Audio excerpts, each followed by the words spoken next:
Thank you for watching, thank you for being here, and I hope you're doing well. We just wrapped up the month of February, so this is my second monthly update for 2022. As I said in my first monthly update, I was really excited to do a video like this because I enjoy watching other people's monthly updates, whether they're looking at their budgets or the progress that they're making on paying down their debts. I think those are so fun to watch somebody progress to their financial journey. I could not wait to share mine with you guys. But this monthly update is going to be a little bit different.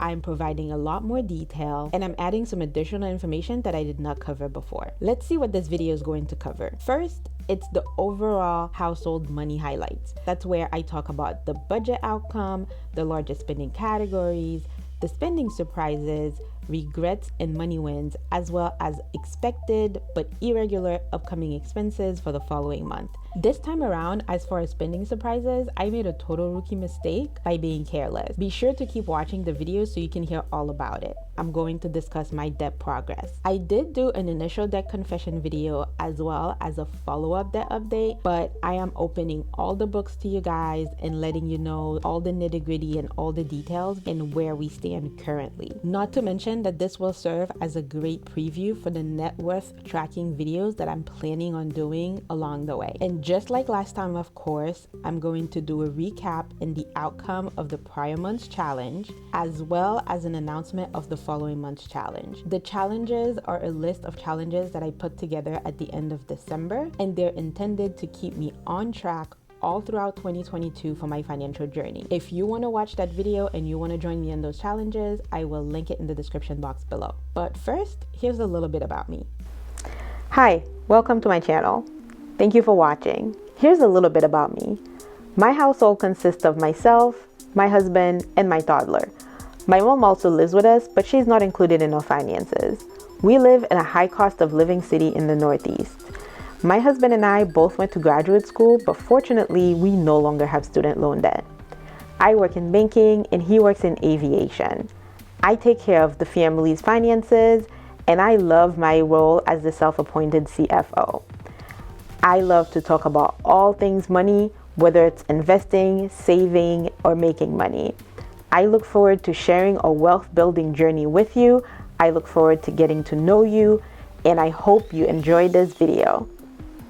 All right, let's get into it. Here are the money highlights for February. Overall, it is good news on the total February budget. We came either at or under budget in most of our categories, and overall, we were on budget for February's total expenses. I'm not going to break down every category, but I will highlight some specific spending areas that I think are noteworthy. We came under budget for dining out by $159. That is despite the fact that we had 2 birthdays this month. However, we have also been hit with a cold snap and it has snowed quite a bit. That has resulted in higher than normal heating bills, and I came out over budget by $136 in the heating area. Our top 3 largest spending categories totaled $4,648. That consists of our mortgage payments, which is principal, interest, taxes, and insurance. And the total for February was $2,700, and then daycare was $1,360.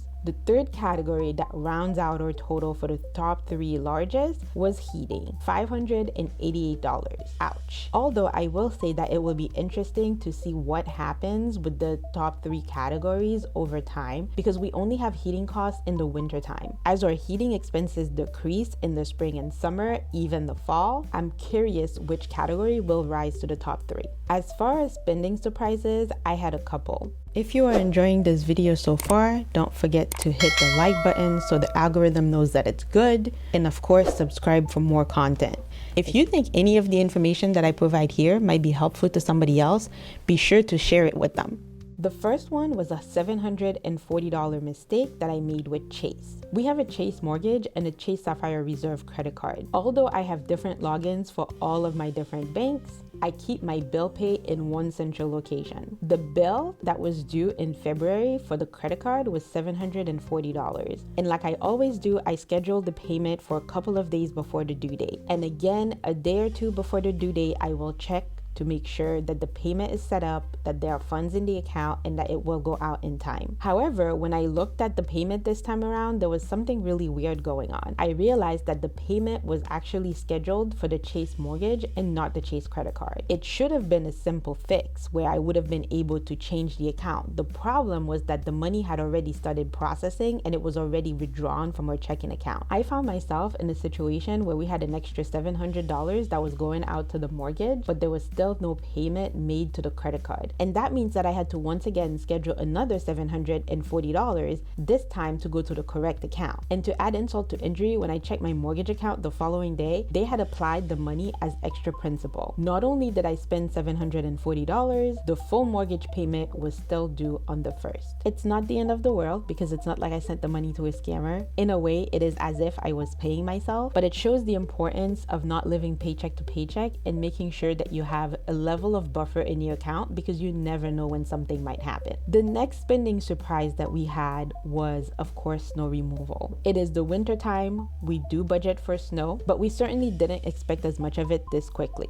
As far as spending regrets, I don't really have any. There wasn't much that I spent money on that I shouldn't have. For one of those birthday celebrations, I did have a pretty terrible meal, but that has more to do with the fact that I did not know what I was ordering and less to do with the fact that I regretted spending the money in general. As far as the spending win, it is the fact that we came under budget in the food area. We ended up with lower food costs because I continued to do meal prep for lunch, which kept us from having to order delivery. As far as next month's money moves, I expect that we will have some expenses in the area of passport applications because my son does not have a passport and we will be getting him one for the first time, but also because my husband's passport is expired, so he will be renewing his. I do hope to have my taxes completed this month, which means I will be incurring some tax filing expenses. We do complete our own taxes. We do not pay a CPA, but even if you use the software, there is a cost associated with that. But not all irregular money moves are bad. There's still a glimmer of hope in all of this. We will be getting some extra money this month in the form of an SREC check. That is something that is directly related to the solar panels that we have on our house. We sell some of our excess production on a renewable energy marketplace, all of which is facilitated by a broker. The broker takes his cut and he sends us a check every 3 months. It is fantastic passive income. Sometimes I even forget that we have it, but our check comes like clockwork and the eligibility period is 10 years. I was thinking of making a solar panel video where I talk about that in more detail. If you think you might be interested in that, please leave me a note in the comment section below. As far as our debt update, we have made some progress, but I do not have the previous month's numbers for you to compare it to. Going forward, I will. For now, I'm just going to focus on the balances and the terms.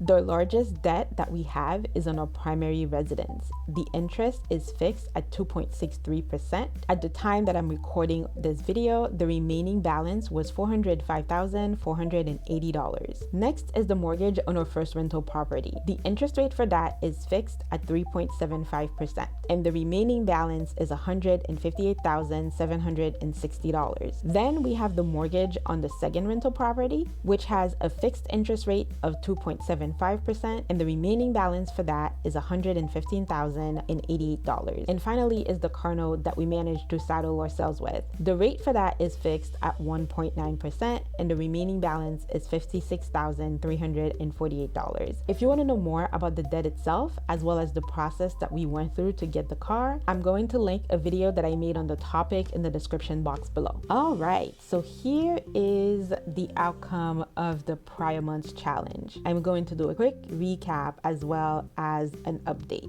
So the challenge was for it to be a no spend month. I think February is the easiest no spend month because it is after the holidays. Some people don't have any money to spend with anyway because they've blown all of it on Thanksgiving dinners and Christmas presents. And it is also the shortest month of the year. It is very convenient to have a no spend month when the month is 3 to 4 days shorter than most of the other month in the year. That's why I selected it. However, I knew I was setting myself up for failure and I was not pleasantly surprised. The outcome was that yes, I absolutely failed. For starters, not only was it Valentine's Day, but we also had 2 birthdays in our household this month. So we had at least 3 celebrations. Even though we do not go all out, we cannot ignore those days because they're still days that are special to us because They celebrate the people that we love and we care about. I cheated a little bit by buying presents in the month of January to avoid spending in February. The reality is that it is not completely unavoidable. You can't exactly get a cake a month in advance, and you can't have a special dinner a month in advance. As a result, the overall outcome is that we ended up failing the no spend challenge. But enough of my pity party. We are going to look forward. We're going to talk about the following month's challenge,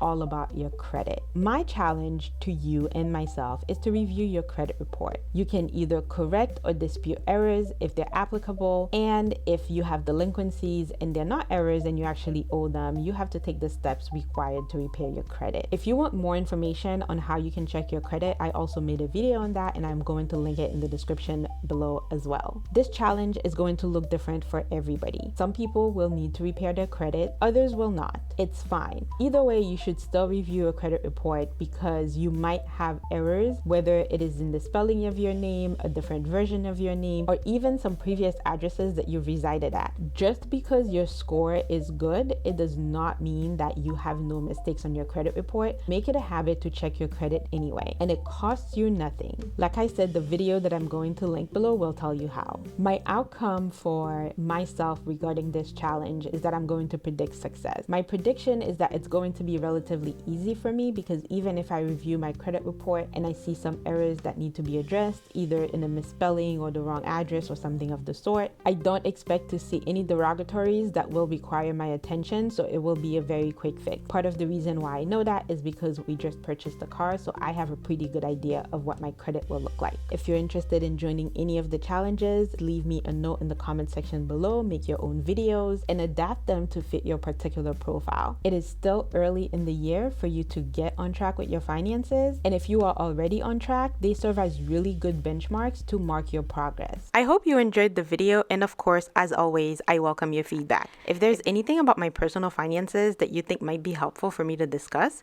let me know in the comment section below, and I will for sure include it in the March update. I would like to continue sharing my thoughts on all things money with you. So I would appreciate it if you could help out the channel by liking this video and sharing it with anyone you think might benefit from it. If you want to see more content, be sure to subscribe and hit that notification bell so you can know when new videos come out. I'll see you in the next one.